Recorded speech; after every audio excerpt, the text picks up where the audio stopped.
नमस्ते माई बहन लोग। हम ये गीत यदि अपने लोग के अच्छा लागत हो तो सब्सक्राइब करब जा, कमेंट करब जा, फेसबुक में देखत हो तो फॉलो करब जा। जरूर हम ये गीत सुनल जाए, शंकर भगवान के गीत गाए जाते जा। सावन महीना है तो जरूर सुनल जा अपने लोग। ओम नमः शिवाय।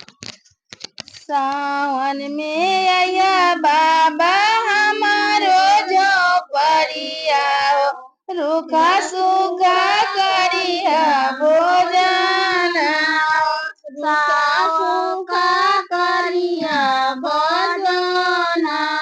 सावन में आया बाबा हमारो झोपड़िया, रूखा सूखा करिया भोजन, सूखा करिया भोजन। सोमारी हम भूखिला शिव के मनाइला, शिवजी लगाइए बेरा पार, गए बेरा पार। सोमारी हम भूखिला शिव के मनाइला, शिवजी लगाइए बेरा पार, गए बेरा पार। तुहरो के करी बाबा करा जोर मिनतिया, गौरी माई के करीला प्रणाम, गौरी माई के करिला प्रणाम।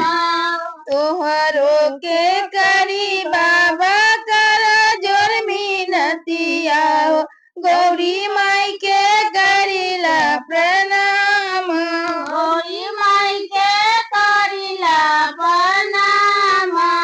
बेला के पतवा से तोहा के सजैबो, गंगा जल से करैबो स्नान, गंगा जल से करबो स्नान।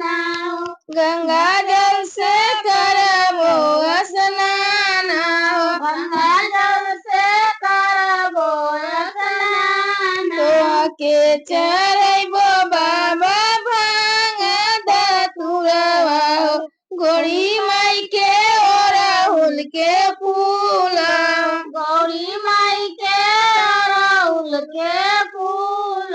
तोहा के चरैबो बाबा भांग धतुरवा, गौरी माई के ओराहुल के फूल, गौरी माई के अड़हुल के फूल। तोहा के पेनैबो बाबा धोतिया गमछवा, गौरी माई के लहंगा पटोरा, गौरी माई के लहंगा पटोरा। गौरी माई के लहंगा पटोरा, गौरी माई के लहंगा पटोरा। तोहा के लगैबो बाबा चंदन के टिकवा, गौरी माई के लाल से नूर, गौरी माई के लाल से नूर।